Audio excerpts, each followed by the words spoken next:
Open Media-ի ուղիղ եթերում Renews լրատվականը շարունակում է իր աշխատանքը, մենք աշխատում ենք հանուն Հայաստանի Հանրապետության, ես Անին եմ Զաքարյան, շատ բարի օր։ Այսօր առավոտյան ժամը 8-ի դրությամբ փրկարար ծառայության օպերատիվ եւ համակարգված միջոցառումների արդյունքում Դիլիջանի ոլորանների եւ Լեռնային Հայաստան առողջարանի մոտակա անտառային հատվածներում բռնկված հրդեհներն ամբողջությամբ մեկուսացված են։ Ներքին գործերի նախարարությունը հատուկ հաղորդագրությամբ կրկին հորդորել է խստորեն պահպանել հրդեհային անվտանգության կանոնները։ Մեջբերեմ հրդեհ կամ ծուխ նկատելու դեպքում խնդրում ենք անհապաղ զանգահարել 911 կոչ են անում փրկարար ծառայությունից։ Կառավարության այսօրվա նիստի օրակարգում ընդգրկված էր 48 հարց, որից չի զեկուցվել 45-ը, ևս 2 հարց գաղտնի է։ Գործադիրը 3 միլիարդ դրամ է հատկացրել Երևանի քաղաքապետարանին, պատճառը մայրաքաղաքի բյուջեում առաջացած ճեղքվածքն է։ Տրանսպորտի ուղևորների մասով սպասվում է շուրջ 5.5 միլիարդ դրամի թեր հավաքագրում։ Աշխատանքի եւ սոցիալական հարցերի նախարարը նշել է, որ կենսաթոշակառուների համար անկանխիկ գործարքներից հետ վճարի չափը կավելանա։ Կառավարությունը ծրագրում փոփոխություններ է նախատեսում։ Հետվճարի ծրագրի գործողության ժամկետը առաջարկում ենք երկարաձգել ևս 1 տարով, մինչև 2026 թվականի դեկտեմբերի 31-ը, միաժամանակ շահառուներին հնարավորություն տալ անկանխիկ վճարումներից ստանալ ավելի մեծ չափով հետվճար։ Այս նպատակով առաջարկում է հետվճարի հաշվարկման համար 2026 թվականի հունվարի 1-ից հետո կատարված անկանխիկ վճարումների նկատմամբ կիրառվող 12%-ը ավելացնել եւ սահմանել 20%, իսկ հետվճարի առավելագույն չափը 6000 դրամից դարձնել 10000 դրամ։ Բողոքները հիմնականում դրանից են։ Ասում են մենք գնում ենք քարտով, մեզ ասում են ապարատը չի աշխատում, լույս չկա, չգիտեմ, եւ այդպես շարունակ, թեև դա դրդում է այնուամենայնիվ, որտեղ մենք թվերը տեսնում ենք աճի եւ շրջանառության աճի եւ մարդկանց աճի, բայց մենք էլ մեր կողմից մի քիչ աջակցենք, որ process-ները ավելի սահուն ընթանան։ Կառավարությունը նաև հավանություն է տվել օրինագծին, որով պարտադիր զինծառայությունից տարկետման նոր համակարգ է սահմանվում։ Ըստ նախագծի զորակոչից տարկետում կտրամադրվի Շանհայի վարկանիշավորման ցանկի առաջին 5 տասնյակում ընդգրկված բուհերում սովորող Հայաստանի քաղաքացիներին։ Ինչպես նշվում է հիմնավորման մեջ, նպատակն է հնարավորություն ստեղծել աշխարհի լավագույն համալսարաններում կրթություն ստացած երիտասարդների գիտելիքները Հայաստանի գիտության, տնտեսության եւ այլ ոլորտներում օգտագործելու համար։ Նախատեսվում է, որ տարկետում ստացած եւ ուսումնավարտած քաղաքացիները պարտավորություն կունենան վերադառնալ Հայաստան եւ աշխատել կառավարության սահմանած ոլորտում եւ վայրում։ Ազգային ժողովի նախագահ Ալեն Սիմոնյանը 2020 թվականի 44-օրյա պատերազմի ընթացքում զոհվածների վիճակագրությունը հրապարակել, ըստ նրա զոհվել է 3833 հոգի, այդ թվում 78 քաղաքացիական եւ 3755 զինծառայող։ Անհայտ է 191 անձի գտնվելու վայրը, այդ թվում 172 զինծառայողի եւ 19 քաղաքացիական անձի, գրել է նա։ Կառավարության նիստից հետո կայացած ճեպազրույցում Նիկոլ Փաշինյանը վստահեցրել է, որ ինքը երբեք որևէ հրաման չի տվել Հայաստանի որևէ ինքնիշխան տարածքից որևէ զորքի հետ քաշման մասին։ Նա ասել է, որ 44-օրյա պատերազմի դրվագներով դատավարություններ են ընթանում, հիշեցնելով, որ ինքն էլ է հարձակննվել գործերից մեկի շրջանակում։ Փաշինյանը հավելել է, որ ինքը հրապարակայնորեն հարձակննվել է նաև Հայաստանի խորհրդարանի քննիչ հանձնաժողովում։ Հիշեցնեմ, վերջերս Փաշինյանն ասել էր, թե զորքերի հետ քաշման հրաման է տվել 2021 թվականին շուրջ 3 ամիս Հայաստանի պաշտպանության նախարար պաշտոնավարած Արշակ Կարապետյանը, վերջին էլ պնդում է, թե կարգադրությունը եկել է Փաշինյանից։ Փաշինյանը կրթությամբ է պատրաստվում լուծել օդի աղտոտվածության հարցը։ Անցնող շաբաթվա ընթացքում ամենակննարկվող թեմայի Երևանում օդի աղտոտվածության դեմ պայքարի համար առանձին աշխատանքային խումբ կստեղծվի։ Ըստ քաղաքապետ Ավինյանի, հանրապետության 5 մարզերում հրդեհներն էլ էին ազդում Երևանի օդի վրա։ Արդեն 5 օր է Երևանի օդում փոշու եւ այլ մանր տոքսիկ մասնիկների ցուցանիշը վտանգավոր է առողջության համար։ Փաշինյանն ասում է, կոշտ մոտեցումները չեն աշխատում, կրթությամբ է պետք պայքարել։ Օրինակ, ինձ տարածաշրջանային քարտեզ էին ուղարկել, որտեղ որից կարելի է ենթադրել, որ այդ երևույթը ավելի լայն տարածաշրջանային արտահայտություն ունի։ Իհարկե, ձեր ասածը չի կարող ազդեցություն չունենալ։ Դուք հիշում եք 2018 թվականից ես անդադ խոսում եմ շինհրապարակների որակի մասին, կտրուկ քայլեր, դա նաև մի քիչ կրթական ոլորտի հարց է։ Հայ-ղազախական հարաբերությունները հիմա նոր փուլում են, նախկինում ՀՀ լոգիստիկ խնդիրներ ուներ, հիմա դրանք լուծվում են։ Նոյեմբերի 8-ին Հայաստան է ժամանել հացահատիկով բեռնված առաջին գնացքը, որն անցել է Ղազախստան, Ռուսաստան, Ադրբեջան, Վրաստան, Հայաստան երկաթուղային գծով։ Նոյեմբերի 21-ից հայ-ղազախական հարաբերությունները ռազմավարական գործընկերության մակարդակի են բարձրացվել։ Հիմա նաև երկաթուղային կապի հնարավորություն ունենք Ղազախստանի հետ։ Մեր հնարավորությունները իհարկե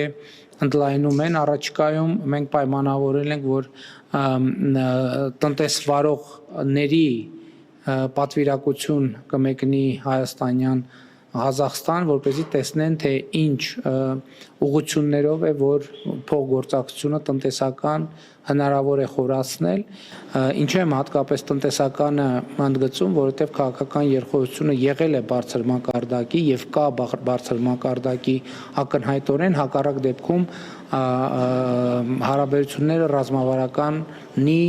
մակարդակի չէին հասնի։ Հայ-ադրբեջանական հարաբերությունների մասին դրանց կարգավորումը 5 փորձագետների երկու այցով չի լուծվի, քանի դեռ Հայաստանում հակաադրբեջանական, իսկ Ադրբեջանում հակահայկական տրամադրություններ են։ Փաշինյանն ասում է, փոխադարձ այցերը հենց այդ օրակարգը չեզոքացնելու համար են։ Հայկական կողմը նոյեմբերի 22-ից 23-ը Բաքվում էր, իսկ ադրբեջանական կողմը հոկտեմբերի 21-ից 22-ը Երևանում։ Հայաստանցիները տեսնում են, որ ադրբեջանցի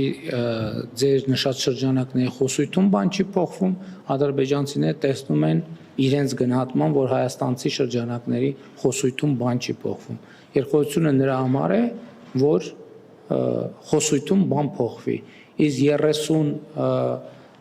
35 տարվա, 36, նույնիսկ 37 տարվա կոնֆլիկտը 5 փորձագետի երկու հանդիպման արդյունքում չի կարող փոխվել։ Մշտապես օրակարգում մնացող եկեղեցի իշխանություն հակամարտության թեման։ Եկեղեցին պիտի բարեկարգվի ու Գարեգին Բ. Փաշինյանի բարեկարգման գործընթացին մասնակցելու բոլոր շանսերը սպառել է։ Վարչապետը եպիսկոպոսներին հրավիրել է քննարկելու եկեղեցու բարենորոգման ուղղված քայլերը։ Սրբազան հայրերի համաձայնության դեպքում հենց այսօր նրանց կհրավիրեմ հանդիպում կխնդրեմ, որպեսզի նաև նրանց դիրքորոշումները, մոտեցումները հայտարարությունից բխող ավելի մանրամասն հասկանամ եւ իսկ իմ դիրքորոշումները նախկինում արտահայտելու առիթ ունեցել եմ եւ այդտեղ կարծում եմ նորություն չկա։ Ստացվում է իշխանությունը որոշել է մաքրել Երևանի օդը փոշուց, իսկ եկեղեցին վեհափառից, սակայն երկու դեպքում էլ հետևանքները դեռևս մշուշոտ են։ Անի Հովանեսյան, Ռեոփն մեդիա։ ՀԱՊԿ երկրների ղեկավարների բիշքեկյան հանդիպմանը Հայաստանը չի մասնակցում։ Արտաքին գործերի փոխնախարարի խոսքով ՀԱՊԿ-ից դուրս գալու հարց գերատեսչության օրակարգում չկա։ Հայաստանը չի մասնակցում ՀԱՊԿ ղեկավարների հանդիպմանը, բայց եւ չի խոչընդոտում որոշումների ընդունմանը։ Մինչդեռ նույն օր ազգային ժողովի նախագահը հայտարարում է մեջբերեմ ՀԱՊԿ-ից փաստացի դուրս եկած ենք։ Հիշեցնենք միայն, որ երկրի արտաքին քաղաքականությունն իրականացնում է կառավարությունը, մյուս բոլոր հայտարարություններն, այդ թվում падգամավորների հնչեցրած, համարվում են ընդհանրապես կարծիք եւ ոչ ավելին։ ՀԱՊԿ գլխավոր քարտուղար Իմանգալի Տասմագամբետովը հույս է հայտնել, որ որոշ ժամանակ անց Հայաստանի քաղաքական ղեկավարությունը կկայացնի հավասարակշռված որոշում եւ անդամ երկրները միասին կշարժվեն առաջ։ Հայ-ադրբեջանական հարաբերությունները տեղ են գտել Բիշքեկում անցկացված ՀԱՊԿ հավաքական անվտանգության խորհրդի գագաթնաժողովին ընդունած հռչակագրում։ Կառույցը նշել է, որ ողջունում է երկու երկրների միջև խաղաղության գործընթացի արագացումը։ Մենք գոհունակությամբ նշում ենք Հայաստանի Հանրապետության եւ Ադրբեջանի Հանրապետության միջև ակտիվ միջպետական երկխոսությունը։ Մենք կողմ ենք համապարփակ կարգավորմանը եւ կողմերի միջև անվերապահ խաղաղության պայմանագրի շուտապույտ կնքմանը։ Հիշեցնենք, Հայաստանի վարչապետը չի մասնակցել գագաթնաժողովին։ Դեռ 2024-ի փետրվարին հայտնի դարձավ, որ Երևանը սառեցրել է իր մասնակցությունը ՀԱՊԿ-ին։ Կազմակերպության նիստին մասնակցելու համար Բիշքեկ են մեկնել Ռուսաստանի, Բելարուսի, Ղազախստանի, Տաջիկստանի նախագահները։ Նրանց դիմավորել է Ղրղստանի նախագահ Սադիր Ջապարովը։ Նիստում որոշվել է, որ 2026-ի հունվարի 1-ից ՀԱՊԿ-ի նախագահությունը կստանձնի Ռուսաստանը, իսկ հաջորդ գագաթնաժողովը տեղի կունենա 2026-ի նոյեմբերի 11-ին Մոսկվայում։ Մեր կարգախոսը կլինի հավաքական անվտանգության բազմաբևեռ աշխարհում ընդհանուր նպատակ, համատեղ պատասխանատվություն։ Ռուսաստանը կանի ամեն ինչ, որպեսզի պահպանի ՀԱՊԿ-ի շրջանակներում փոխգործակցության հիմնական ոլորտերում շարունակականությունը, զարգացնելով մեր երկրների միջև համագործակցությունը, հիմնված իրական դաշինքի, բարեկամության եւ բարիդրացիության, փոխօգնության եւ աջակցության սկզբունքների վրա։ Պուտինն առաջարկել է 2026 թվականին սկսել լայնածավալ վերազինման ծրագիր ՀԱՊԿ-ում Ռուսաստանի նախագահության ներքո, որը միավորում է 6 հետխորհրդային երկիր, այդ թվում Հայաստանը։ Մենք առաջարկում ենք կոլեկտիվ ուժերը ժամանակակից ռուսական զենքերով եւ ռազմական տեխնիկայով զինելու լայնածավալ ծրագիր, որն ապացուցել է իր արդյունավետությունը իրական մարտական գործողություններում։ Գագաթնաժողովից հետո ստորագրվել է փաստաթղթերի փաթեթ, այդ թվում ՀԱՊԿ-ի կոլեկտիվ անվտանգության խորհրդի հռչակագիրը եւ թմրանյութերի ապօրինի շրջանառության դեմ պայքարի վերաբերյալ հայտարարությունը։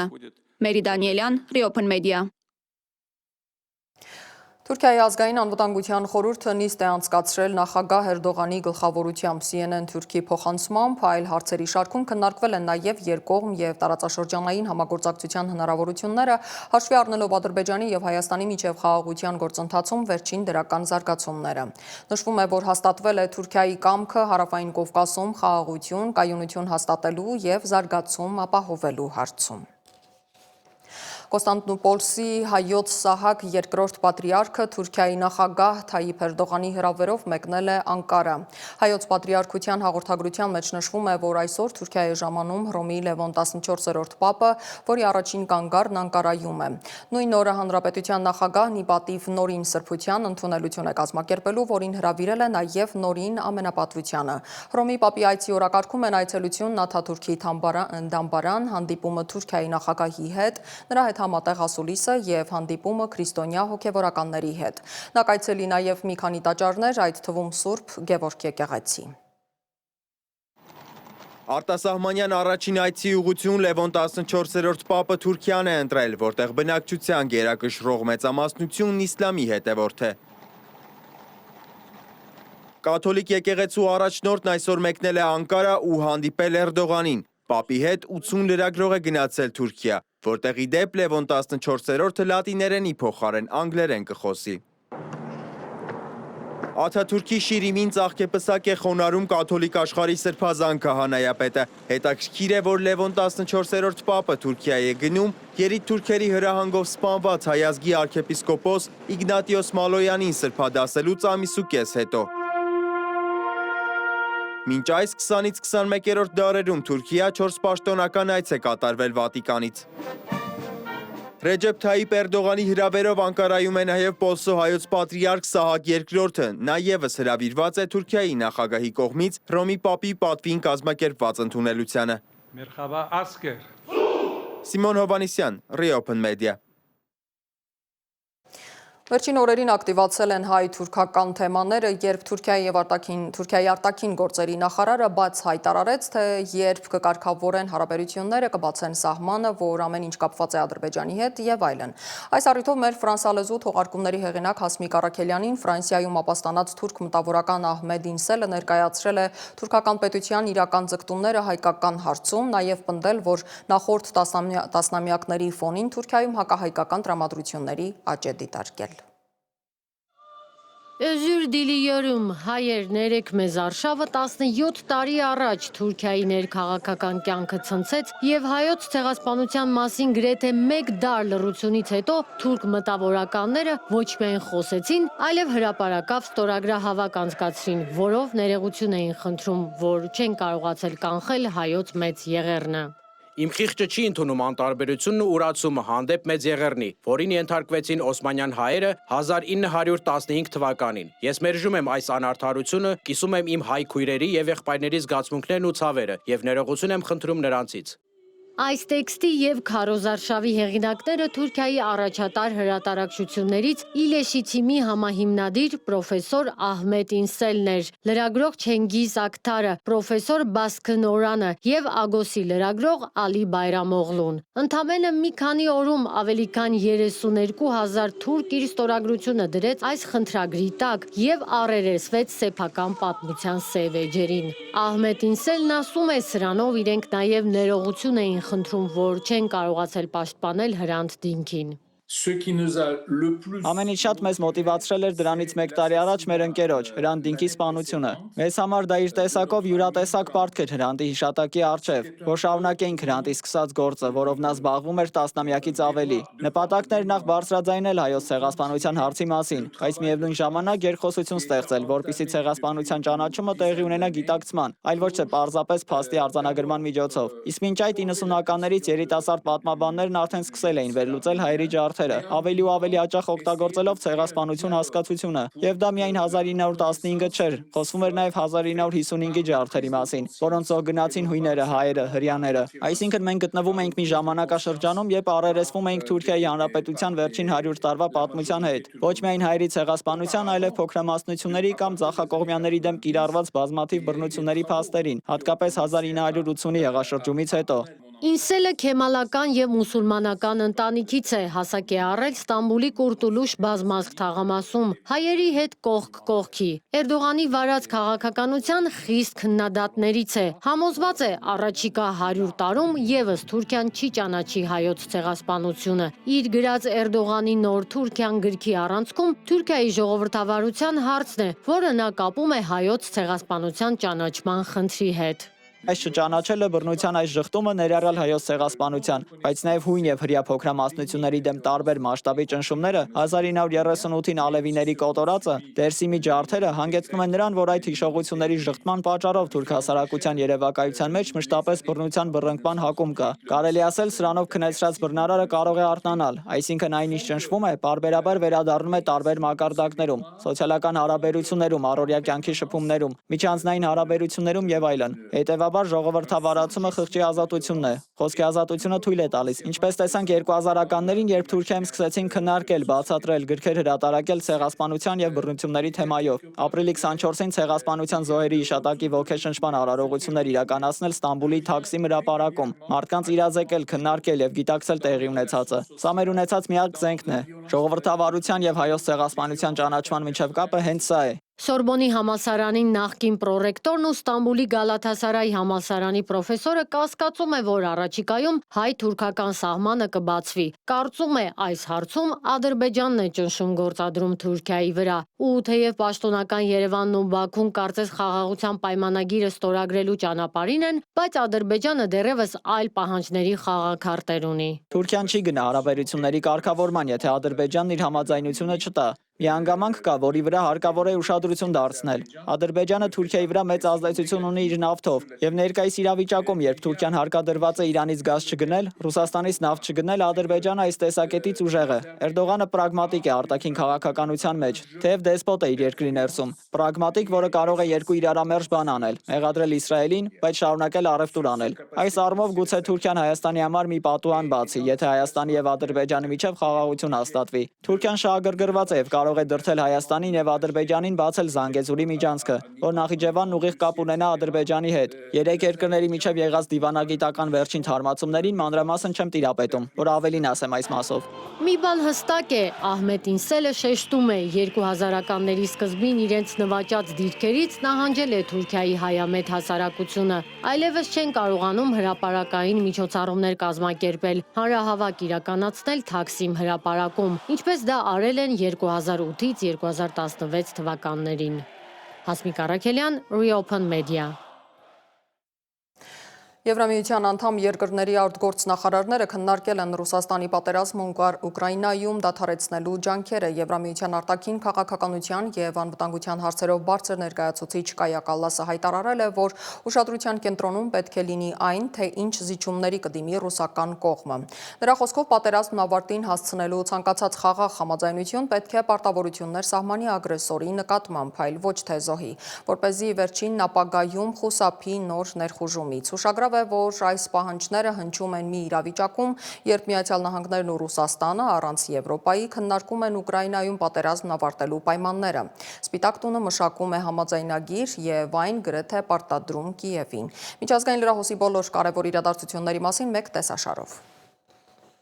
Ռուսաստանի պաշտպանության նախարարությունը հայտնել է Ուկրաինայի ավելի քան 140 էներգետիկ եւ տրանսպորտային օբյեկտների ուղղությամբ զանգվածային հարվածների մասին, իսկ ուկրաինական ուժերը գրոհել են Չեբոքսարիայում գտնվող ռուսական ռազմական գործարանը, որն արտադրում էր հրթիռային բաղադրիչներ։ Ռազմաճակատում իրավիճակը շարունակում է լարված մնալ, հատկապես Պոկրովսկում, որտեղից ուկրաինական հատուկ ջոկատայինները տեսանյութեր են հրապարակել, հակադարձելով քաղաքի որոշ թաղամասերի գրավման մասին ռուսական պնդումներին։ Միևնույն ժամանակ Ուկրաինան հարվածներ է հասցրել Զապորոժիեի եւ Մարիուպոլի ուղղությամբ ռուսական հրամանատարական կետերին եւ զենիթահրթիռային համակարգերին։ Համառ դիմադրությանը զուգահեռ ուկրաինացի հրամանատարները նշում են զինվորների պակասի մասին, ինչը դժվարեցնում է ռուսական ուժերի շարունակական ճնշումների կասեցումը։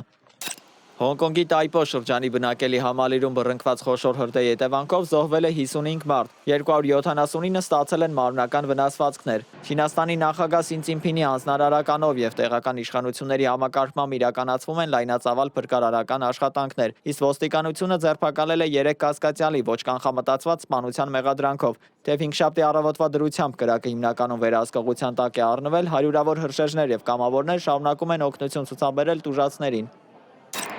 Կարիբյան ավազանում Միացյալ Նահանգների ռազմական ներկայության ընդլայնման եւ Վենեսուելայի նախագահ Նիկոլաս Մադուրոյի դեմ թմրամիջոցների ապօրինի շրջանառության մեղադրանքների ֆոնին Կարակասը փորձում է ցուցադրել երկրի կայունությունը եւ դատապարտում է ամերիկյան պատժամիջոցները։ Չնայած Վաշինգտոնը մեծացնում է ճնշումը եւ տարածաշրջան է ուղարկել ռազմանավեր, երկու առաջնորդներն էլ անսպասելիորեն հնարավոր երկխոսության պատրաստակամություն են հայտնել։ Դոնալդ Թրամփը չի բացառել Մադուրոյի հետ հանդիպումը։ Վենեսուելայի առաջնորդը հայտարարել է, որ բաց է դեմ առ դեմ բանակցությունների համար։ Սպիտակ տան մերձակայքում տեղի ունեցած թիրախավորված հարձակման հետևանքով զոհվել է Արևմտյան Վիրջինիայի ազգային գվարդիայի 2 զինծառայող, որը դարանակալել էր պարեկներին եւ փոխհրաձգության ընթացքում ստացել էր հրազենային վնասվածքներ։ Միջադեպի պատճառով Սպիտակ տունը ժամանակավորապես անցել է արգելափակման ռեժիմի։ Նախագահ Դոնալդ Թրամփը, որն այդ պահին գտնվում էր Ֆլորիդայում, հանցագործին անվանել է կենդանի եւ խոստացել խիստ պատասխանատվություն։ Թեև հարձակման դրդապատճառները դեռևս հստակ չեն, իշխանությունները հայտնել են, որ կասկածյալը հավանաբար գործել է միայնակ, թիրախավորելով քաղաքում անցավորության դեմ պայքարի շրջանակներում տեղակայված զորքերին։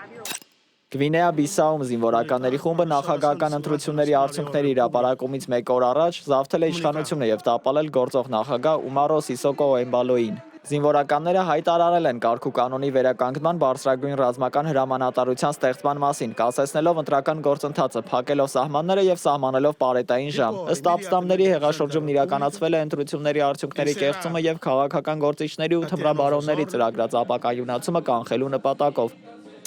Լիբանանը եւ Կիպրոսը ստորագրել են ծովային սահմանների զատման կարևոր համաձայնագիր, հույս ունենալով, որ գազի ապակա արդյունահանումը կօգնի հաղթահարել երկրի ծանր տնտեսական ճգնաժամը։ Զուգահեռաբար երկիրը պատրաստվում է Հռոմի Պապ Լեոն 14-ի այցին, որը մտադիր է խաղաղության եւ միասնության ուղեր սղել տարածաշրջանին եւ համաշխարհային ուշադրություն հրավիրել Լիբանանի խնդրի վրա։ Դավիթ Գենջոյան, Open Media։ Վերադառնանք Հայաստան, ոստիկանության ստորաբաժանումներն անցած 1 օրում բացահայտել են 143 հանցագործություն, ըստ ներքին գործերի նախարարության հաղորդագրության դեպքերից 19 վերաբերում են թմրանյութի հայտնաբերմանը, 9 մարմնական վնասվածք պատճառելուն, 8 անձնական ունեցվածքի գողությանը, 3-ը խուլիգանությանը։ Բացահայտվել են նաև գույքի եւ համակարգչային հափշտակության, զենք զինամթերքի առգրավման, արգելված թմրամիջոցների շրջանառության, հոգեմետ նյութեր պարունակող բույսեր ցանելու կամ աճեցնելու եւ այլ դեպքեր։ Հայտնաբերվել է 8 հետախուզվող կամավոր, ներկայացել 1-ը, անցած 1 օրում գրանցվել է 11 ավտովթար, 1 մարդ զոհվել է, 11-ը ստացել վնասվածքներ։ Մոսկվայի Սպարտակի Լուկոյլ Արենա ստադիոնում հրաժեշտ են տվել ռուսական ակումբի բոլոր ժամանակների լավագույն ռմբարկու Նիկիտա Սիմոնյանի նախորդային Սպարտակ ակումբի որոշմամբ Արենայի A տրիբունան այսուհետև կկրի լեգենդար հայ ֆուտբոլիստի անունը։ Սիմոնյանի գլխավորությամբ Երևանի Արարատը 1973 թվականին դարձել է ԽՍՀՄ չեմպիոն ու գավաթակիր։ Հիշեցնեմ, որ նախորդային Մոսկվայի հայկական եկեղեցում կայացել է նշանավոր ֆուտբոլիստի հոգեհանգստի արարողությունը, որին մասնակցել են մեծ թվով հայ ազգի գործիչներ, նաև Արարատի վետերանները։ Հայաստանից Նիկիտա Սիմոնյանի վերջին հրաժեշտին մասնակցել է կառավարության աշխատակազմի ղեկավար Արայիկ Հարությունյանը։